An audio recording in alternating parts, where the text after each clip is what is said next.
जय हिंद एवरीवन। इस वीडियो में हम लोग देख रहे हैं कि किस तरह से आप सीवेट 2022 यूजी का फॉर्म भर सकते हैं। अंडर ग्रेजुएट का जो फॉर्म आया है सेंट्रल यूनिवर्सिटी का 2022 का, उसको फॉर्म को कैसे भरना है ये मैं बता रहा हूँ।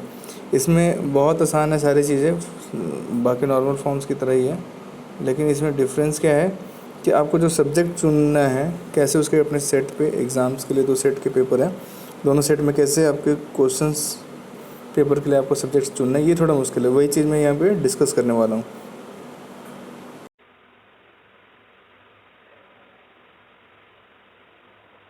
तो ये जो साइट है आपके सामने, इस साइट पे आपको जाना है और इस साइट पे आपको गूगल पे एंटर करना है। फिर आपके पास पेज खुलेगा। जो पेज खुलेगा उसको नीचे स्क्रॉल करोगे तो आपको लॉगिन आईडी दिखेगा। ठीक है, तो इस तरह से आपको डायरेक्टली यही पेज खुलेगा और ये पेज खुलने के बाद आप नीचे जाओगे। फिर नीचे यहाँ पे लॉगिन कैंडिडेट एक्टिविटी दिखेगी और इसी कैंडिडेट एक्टिविटी पे अगर आप नए हो तो आप न्यू रजिस्ट्रेशन करना, और आपने कर रखा है रजिस्ट्रेशन तो आप लॉगिन पे क्लिक करोगे। ठीक, तो यहाँ पे इससे लॉगिन पे मैं क्लिक कर रहा हूँ।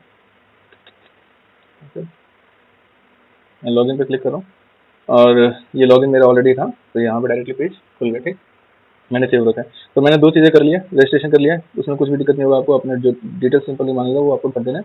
उसके बाद से एप्लीकेशन फॉर्म मांगेगा। एप्लीकेशन फॉर्म में जैसे कि गवर्नमेंट एम्प्लॉय है पापा या नहीं है, डिफेंस में है या नहीं है, आप स्पोर्ट कोटा में जा रही हो, स्पोर्ट कोटा में मतलब कि क्या आपके पास कोई स्पोर्ट्स का सर्टिफिकेट है, इस पर आपको कोई कोटा चाहिए या नहीं चाहिए। यहाँ तक आपको कोई फॉर्म वगैरह भरने की जरूरत नहीं पड़ेगी। जो डिटेल्स आपसे पूछा जाएगा, इनकम, एनुअल इनकम क्या है वो डाल देना आप। ठीक, उसके बाद से फिर आपको कंटिन्यू एप्लीकेशन करना है। कंटिन्यू एप्लीकेशन पे फिर ये सारी डिटेल्स जो है दे रखी है। ठीक, फिर आपको सर्टिफिकेट मतलब अपनी यूनिवर्सिटीज़ कौन-कौन सा चाहिए और कौन सा प्रोग्राम चाहिए उसको सेलेक्ट कर लेना है। ये यूनिवर्सिटीज़ है और ये प्रोग्राम्स है। ठीक है, तो इसको सेलेक्ट कर लेना है। सेलेक्ट करने के बाद फिर आप वहाँ पे प्रोसीड नेक्स्ट सेक्शन पे चले जाओगे। तो ये अब थोड़ी इंपॉर्टेंट चीज़ है ना, ये इंपॉर्टेंट चीज़ है कि कैसे ये पता चलेगा कि कौन से सब्जेक्ट्स को हमें सेक्शन 1 में चूज़ करना है ना, या select test paper section B में यहाँ पे कैसे चूज़ करेंगे। ये सारी चीज़ें हमें थोड़ा ध्यान से करना है। ठीक, तो इसके लिए यहाँ पे आप देखो, तो आप डायरेक्टली ये पेज जा सकते हो। आप यहाँ पे अपने होम पे जाओगे और होम पे जाने के बाद से ये जो चीज़ है यूनिवर्सिटीज़ पे क्लिक करना, और यूनिवर्सिटीज़ पे क्लिक करोगे तो आपके पास ये पेज आपको ओपन हो जाएगा। इस ओपन पेज होने के बाद से आप जो अभी आप यूनिवर्सिटी सेलेक्ट कर रहे हो उस यूनिवर्सिटी को सेलेक्ट करने के बाद से फिर आप के पास उसके कोर्स के बारे में और कोर्स में कौन कौन सा सब्जेक्ट आपको लेना है वो चीज़ यहाँ पे डिटेल में दिया हुआ है, डोमेन सब्जेक्ट्स ये सब। ठीक, तो आपने जैसे मैं बीएससी बीएड का बता रहा हूँ ना, बीएससी बीएड का अगर आपने लिया है सब्जेक्ट, तो बीएससी बीएड में आपको क्या चाहिए, सेक्शन ए में आपको लैंग्वेज होना चाहिए इंग्लिश, इंग्लिश कंपलसरी है।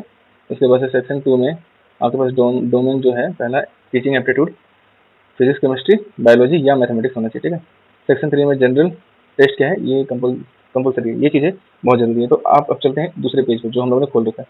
ठीक, अपने एप्लीकेशन फॉर्म पे। तो यहाँ पे फिर से देखो सेक्शन ए पे उसने क्या बोला है, हमें कोई लैंग्वेज लेना है, तो लैंग्वेज में इंग्लिश कंपलसरी, तो इंग्लिश ले लो। ठीक है, डोमेन स्पेसिफिक सब्जेक्ट 1 में आपको क्या है, टीचिंग एप्टीट्यूड लेना ही है। तो टीचिंग एप्टीट्यूड आप क्या लोगे, टीचिंग एप्टीट्यूड यहाँ पे आपने ले लिया। ठीक है, डोमेन 2 में आपको क्या लेना है, आपको कोई अपना बायोलॉजी केमिस्ट्री जो भी लेना है आप ले सकते हो। तो बायोलॉजी यहाँ पे मैं ले रहा हूँ।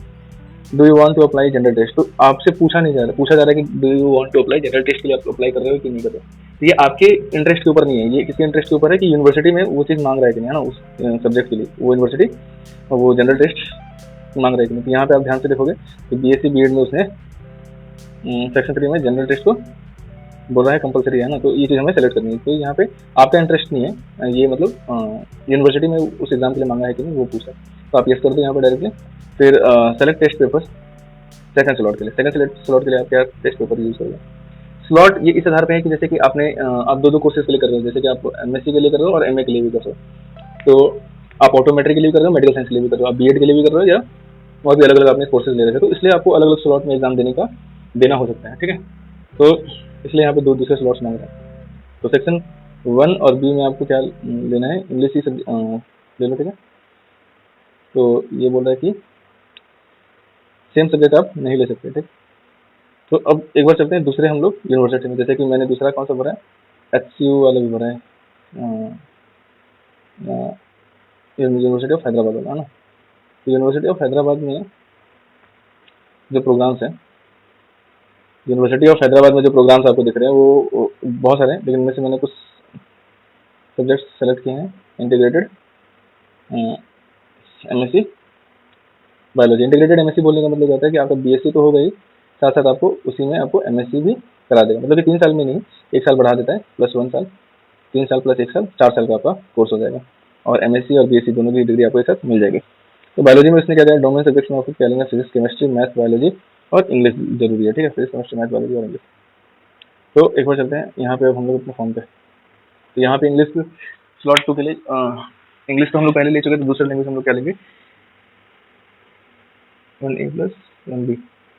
तो यहाँ पे हम लोग दूसरा सब्जेक्ट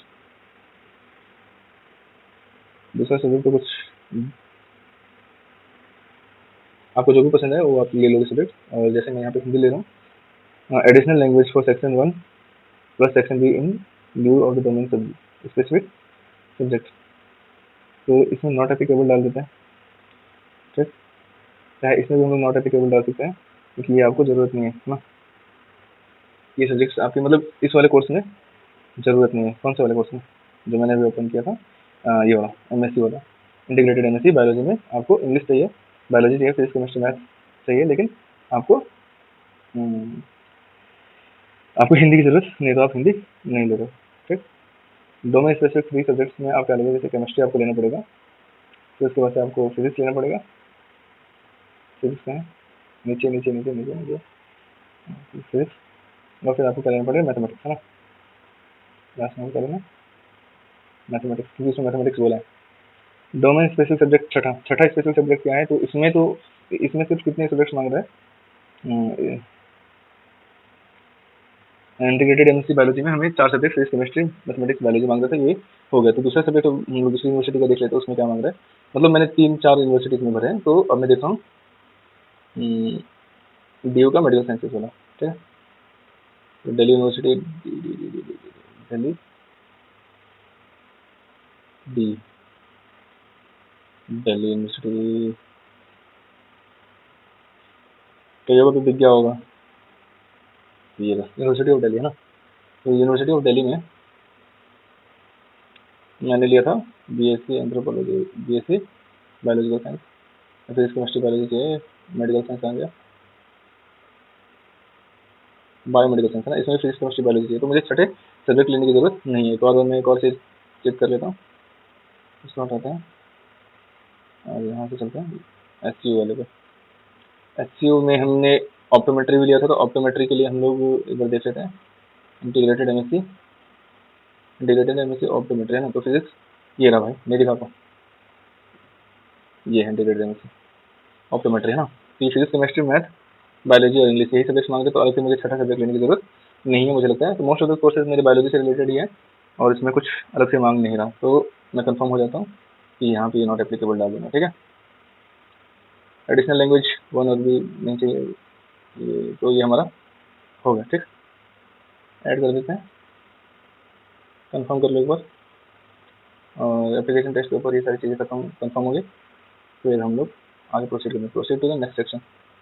अब आपको क्या करना है कि अपना मीडियम सेलेक्ट करना है पेपर का, तो पेपर का मीडियम हमारा इंग्लिश होगा। आप अपने सुविधा अनुसार अपने क्वेश्चन पेपर का मीडियम चूज कर सकते हो। तो सेंटर सिटी प्रेफरेंस, तो सबसे पहला तो बिहार, क्योंकि बिहार से ही हम लोग हैं, तो सीवान डिस्ट्रिक्ट में भी है इसका सेंटर, तो बढ़िया बात है। दूसरा प्रेफरेंस क्या देना है हम लोग, दूसरा प्रेफरेंस भी बिहार ही देंगे, और सेंटर हम लोग अपने आसपास की जगह पे देंगे, पटना नहीं देंगे, सुपौल, वैशाली, सीवान, सीवान तो आप दे नहीं सकते, सारण,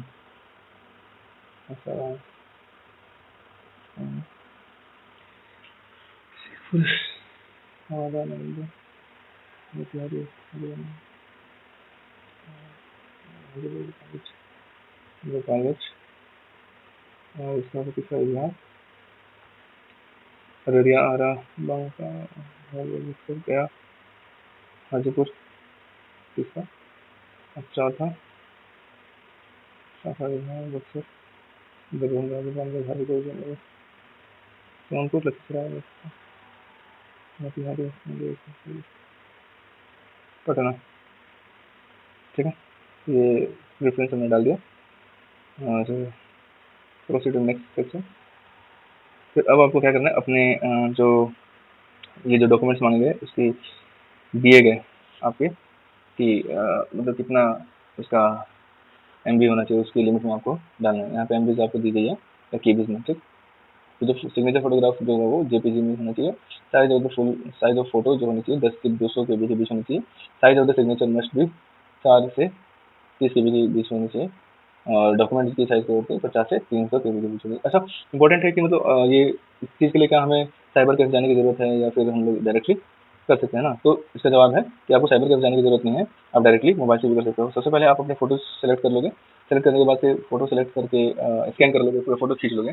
उसके बाद से आप यहाँ पे इमेज साइज पे जाना, ये डाउनलोड कर लेना है ये चीज़ डाउनलोड करने के बाद से आप इसको ओपन करोगे तो फिर यहाँ पे आपके पास एक तरह से खुलेगा टैब और इसके बीचों बीच एकदम क्लिक करो।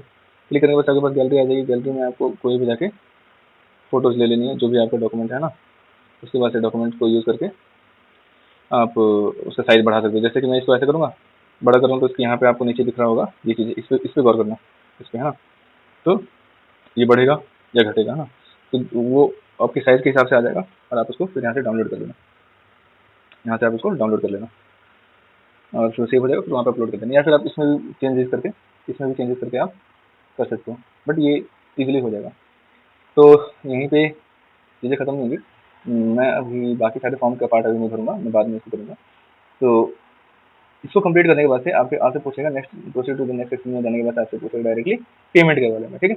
और फिर आप पेमेंट कर दोगे। पेमेंट करने के बाद से आप उसको इजीली जो भी आपको ट्रांजेक्शन आईडी मिलेगा उसका फोटो स्क्रीन शॉट रख लेना और फिर आपका फॉर्म भर दिया जाएगा, ठीक। Thanks for watching.